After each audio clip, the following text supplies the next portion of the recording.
Hi, my name is Frankie. Thank you for listening to my mom. I never listen.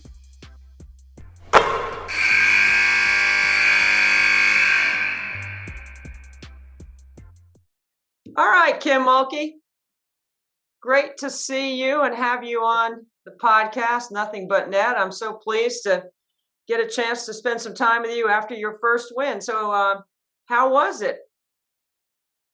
Well, it was exciting. There was a lot in attendance. We had the elementary children there, and they tell me there were over 4,000 of those. And then we are feeling really good because we've sold close to 5,000 season tickets. And of course, a lot of those weren't there because of the fact that it was 11 o'clock in the morning and people have to work.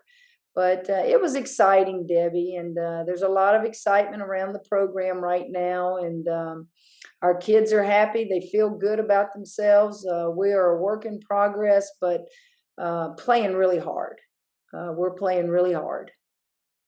Kim, if anybody knows anything about you, they know how hard you work, how dedicated you are to your players, and how much you love your family. What's it been like to be around all your friends and family in Louisiana? Well, a lot of them I haven't seen on a consistent basis in, 40 years. So to see them come to games and to see them support and buy tickets, some aren't even LSU graduates or alums, they just live in the area. I miss my grandchildren. That goes without saying, but thank goodness for FaceTime every day. They were in attendance for the game yesterday, and it was good to see them. They're growing up fast, and I think it's a little ironic that Kramer is home, so he's living upstairs for a little while until baseball starts again. So it kind of felt like old times, except that now I have grandchildren added to the mix. In the history of our game, we've never had anyone with the decorated resume and career that you've had at Baylor pick up and move to another Power Five. We've just never had that happen. No one has won 3 national championships at a place and left and gone somewhere else. What's that been like for you, trying to rebuild, if you will? Well, it's going to take a lot of work, but it's, I knew what I was getting into when I took the job. It's not going to be easy, but I feel like we have relationships through our years of coaching at Baylor. I think my coaches have relationships. I think, my resume speaks for itself, and it just felt right, and it's going to be work, but we're excited. I still have the energy. I'm healthy, and LSU made the commitment, and it just, the timing in my life, it felt right to go do this. One of the things I've been saying since you took the job is that, it's just an incredible change in the landscape of our game to have someone like you do what you've done to go to LSU. And I've also been impressed by LSU's investment, not just in you personally and financially, but investment in a product that they know is going to return on the investment. You are going to bring a return on the investment that they made. What do you think about that? Well, first of all, you need to acknowledge Scott, our athletic director. Scott is the one who gets credit for that. And then Stephanie, his right hand. Those two guys, they want to win, and they want to represent LSU in a way that everybody's proud. And so I would first acknowledge them and make them understand that's quite a commitment, and I understand that. And it's like none that's ever been done before in women's basketball at LSU, even during their heyday when they were at all the Final Fours. And I'm sure they know the landscape of if you're going to make that kind of commitment, you got to go after those that you want. And quite frankly, I was honored and humbled by the fact that they would call me and just basically say, Kim, it's time to come home. One of the things I hear you talk about in a lot of your interviews is food. I never heard you talk about food before when you were in Baylor or at Texas. And I know there's certain things that you like. And what are you eating down there? Like, what are you talking about when you're talking about the food? Well, when I left Southeast Louisiana to go to college in North Louisiana, you talk about a culture shock. If you know anything about the state of Louisiana, South is much different than North, and it starts with food. Down where we are in South Louisiana, it's crawfish, it's spices, it's fresh seafood, it's po' boys, things that honestly, even in North Louisiana, you can get, but it's just different. It's just not quite seasoned just right. And then when you leave North Louisiana, or you leave Louisiana at all, and you go to Texas, you better quickly learn how to eat Mexican food. And so I grew to love Mexican food, but you never forget your roots. And I know all the time I would just shy away from buying seafood in the grocery stores in Texas because I knew it wasn't fresh. And so to come back here, I put on about 10 pounds because I was in the process of trying to get in a new house, wasn't working out, trying to hire staff, just not getting in a routine. And every day I was like eating something different that I hadn't had in 20, 30, 40 years. And we're just known for our fun times in Louisiana, party and food. And it's going to just bite me all the time because I love to eat. Well, you needed a new wardrobe anyway, right? I mean, you couldn't wear half the things I'm guessing you had in your closet. Like, how much purple and gold do you have now? Well, the thing is, I don't wear outfits based upon the color of the institution I work for. I know that drives people crazy, but I just wear what I think looks good. And no, I'm not going to buy new clothes. I'm too prideful to go spend money. What I'll do is I'll just work extremely hard to get back to my weight that I feel comfortable in and that I can fit in the clothes I already have. So it's all good. How much of your closet did you move from your house in Baylor? Or, I know you've Actually, got I people moved that help all. you, Kim. I know you got a lot of people that work with you to help you with all of your stuff. You got a lot of stuff I going on. moved all of my clothes, Debbie. I moved all my clothes. I moved all of my shoes, but I did not move anything else inside the house. The home that I bought in Baton Rouge, what I have in my home in Waco would not go with the house in Baton Rouge. So I ended up purchasing a house in Baton Rouge, and actually the designer who helped build this house before I bought it, I told him just to furnish it. Whatever goes good in it, furnish it. So I'm actually buying new furniture and new artwork and things that go with the house in Baton Rouge. But really, it was just basically bringing my clothes and my shoes. I know you like to work in the yard and you like to do a lot of gardening. Have you been able to do that? Have you had any time to do that? I have not had time to do it, but I can tell you I spent a tremendous amount of money and time with the yard people here because the house was not finished when I bought it, but I wanted the yard the way I wanted it. And they've done a beautiful job with the yard. And it's, again, won't require a lot of work by me, but I will be out in the yard in some capacity, just relaxing and doing something. Mm-hmm.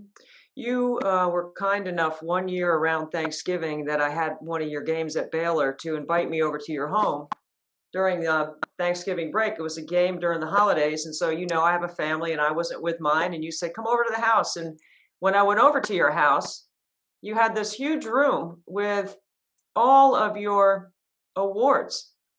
So you left all those behind? And where's the Naismith Trophy?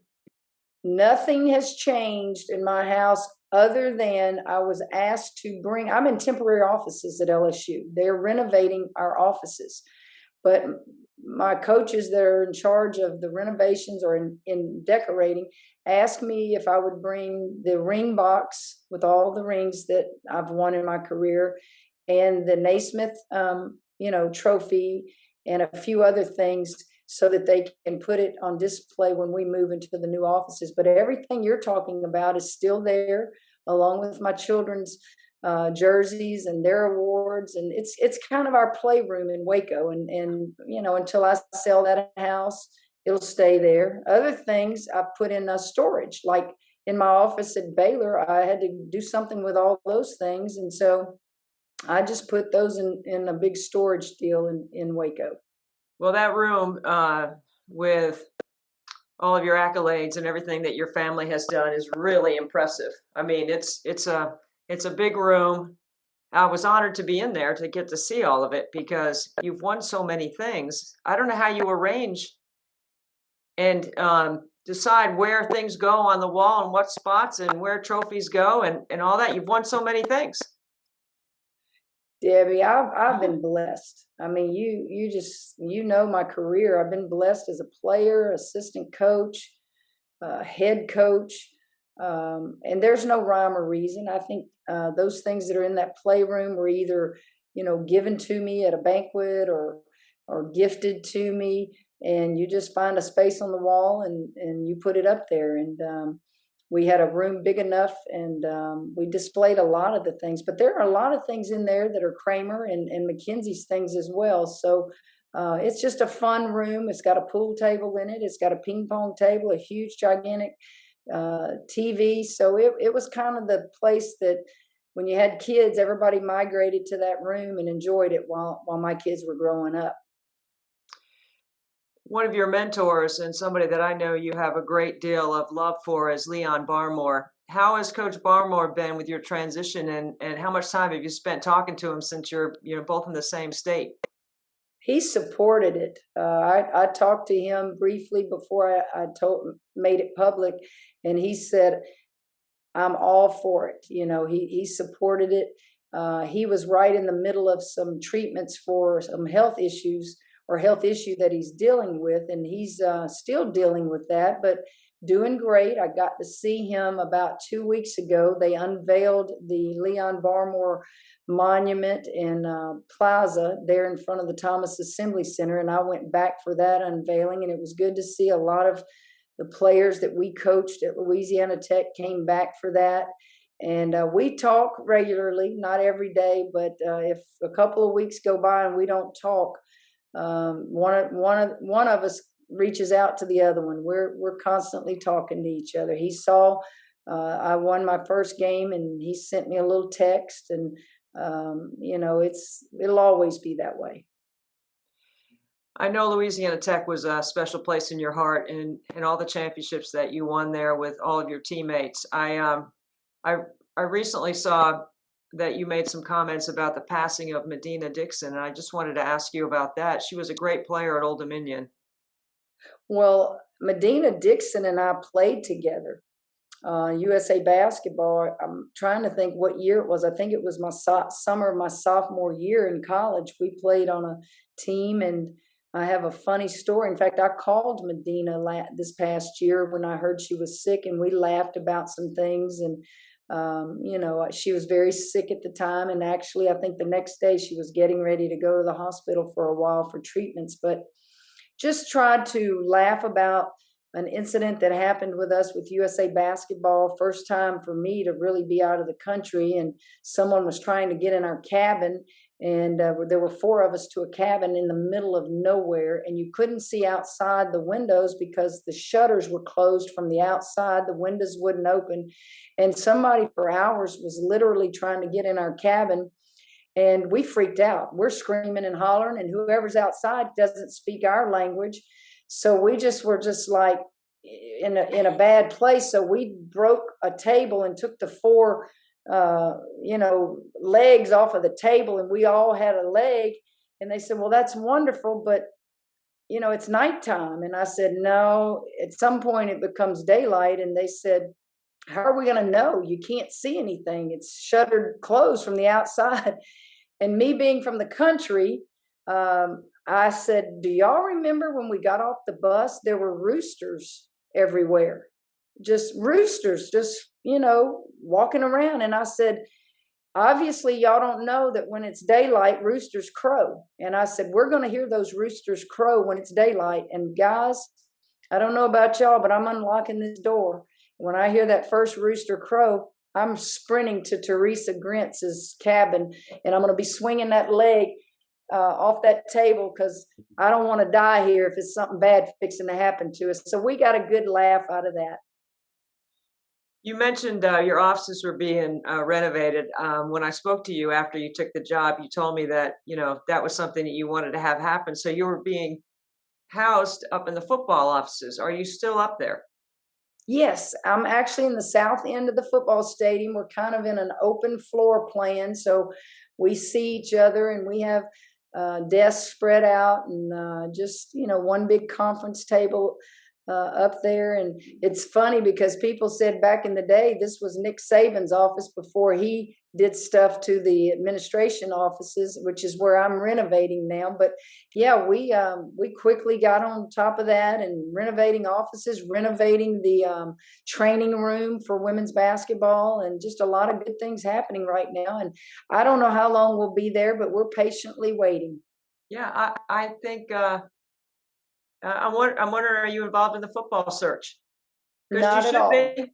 You sure? Nope, you don't want to be? Any part you love that. College football. Oh, I love college football, and I'm like a lot of people. I have opinions, but I want no part of that because I need to worry about improving the women's basketball program at LSU, and I'm keeping my fingers crossed that Scott and Stephanie get who they want, and it's a wonderful hire and somebody that loves this state like I do.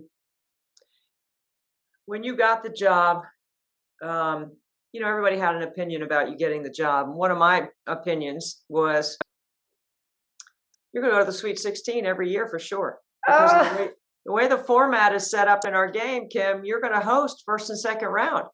And nobody's going to come in the PMAC at that time of year when you get them all whipped up.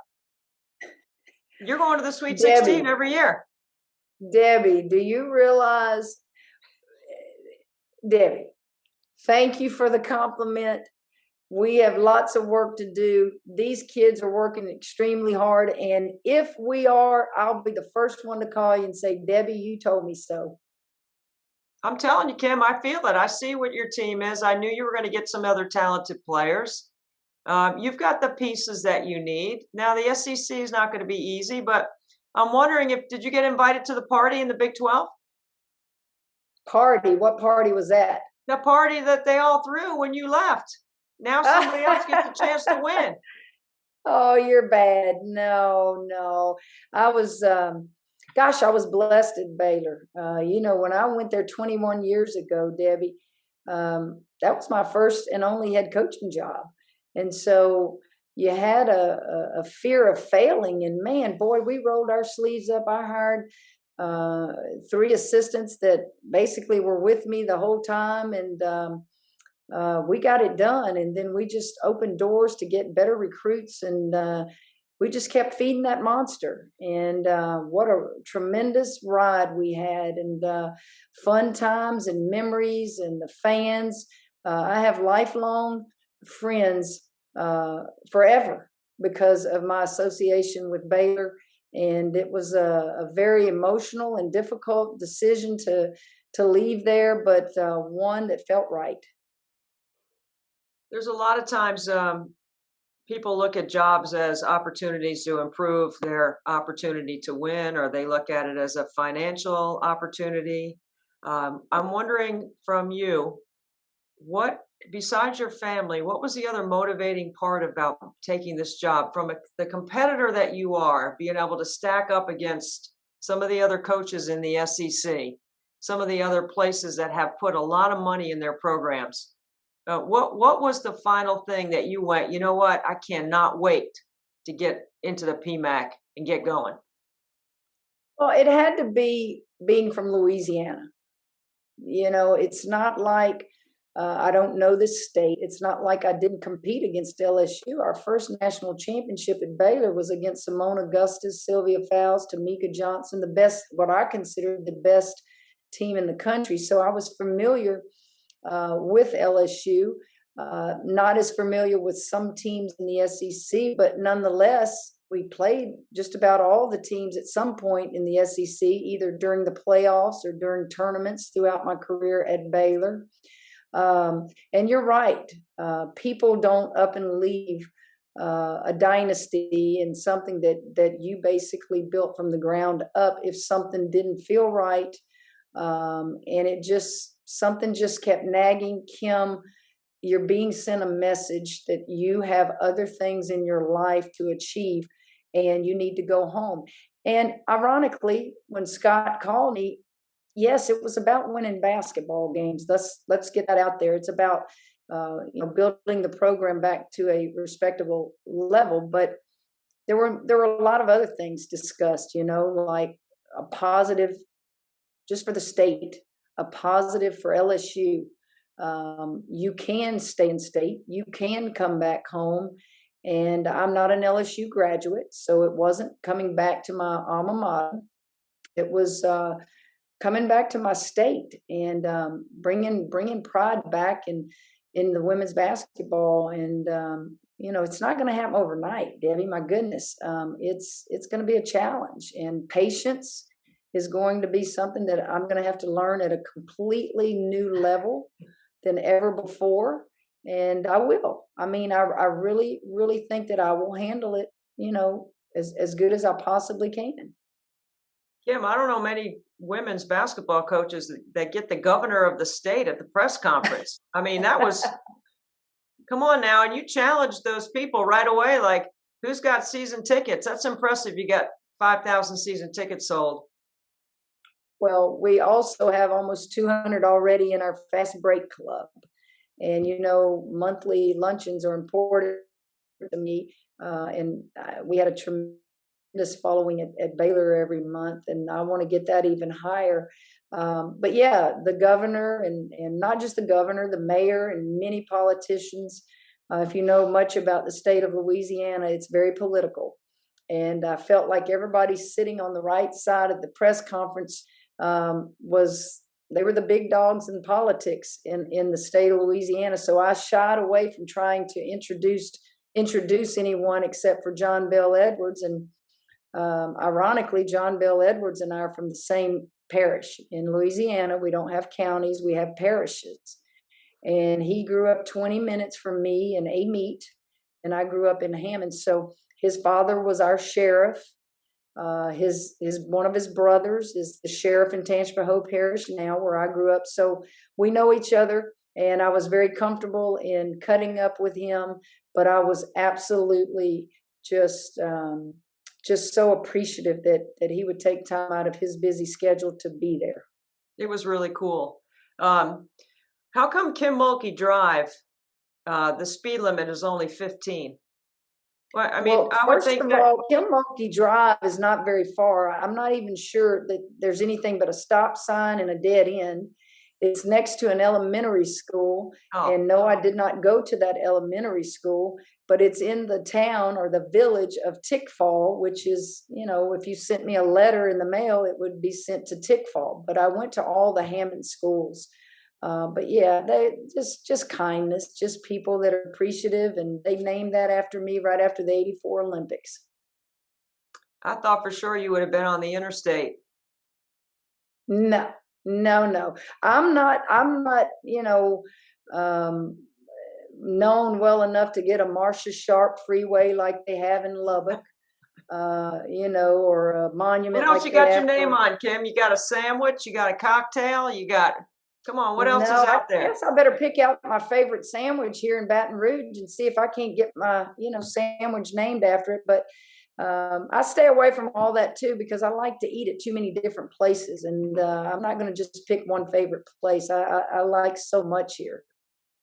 Well, you've been so gracious with your time. I just want to ask you one other thing, and that is about the game, about your team, about some defense and rebounding. It's not the first thing I like to talk about, but I know it's what you like to talk about. How long did it take for your team to have some buy-in to what you wanted to do and the pace that you want to play? Not long at all. And that is so heartwarming, because it takes time to develop trust. They have to learn to trust me. I have to trust them. They have to buy in. And from the very beginning, they have played extremely hard. on the defensive end, and they play hard on both ends. It's just we are limited somewhat on the offensive end right now. So we got to make up for it on the defensive end, and we've got to make up for it in offensive rebounding. And they know that. I'm real with them, and just play hard, have fun, play hard, and they're doing that. We have quite a challenge ahead of us in the next game, and it's just one at a time. I know that sounds so cliche, but we have to just focus on the next game, flush the previous one, and focus on the next game. And our goal when we go into these games is we want to be 1-0, 1-0 every time we approach the next opponent.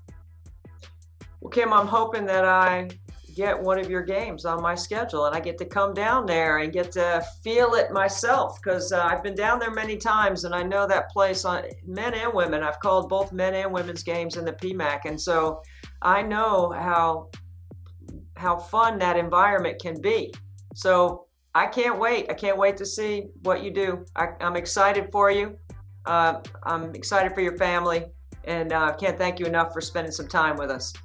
Hey, Debbie, thank you. And thank you for what you do for women's basketball. And when you come our way, we'll feed you good, and you'll get a good dose of the culture here. And just keep doing what you're doing, Debbie. And go Tigers.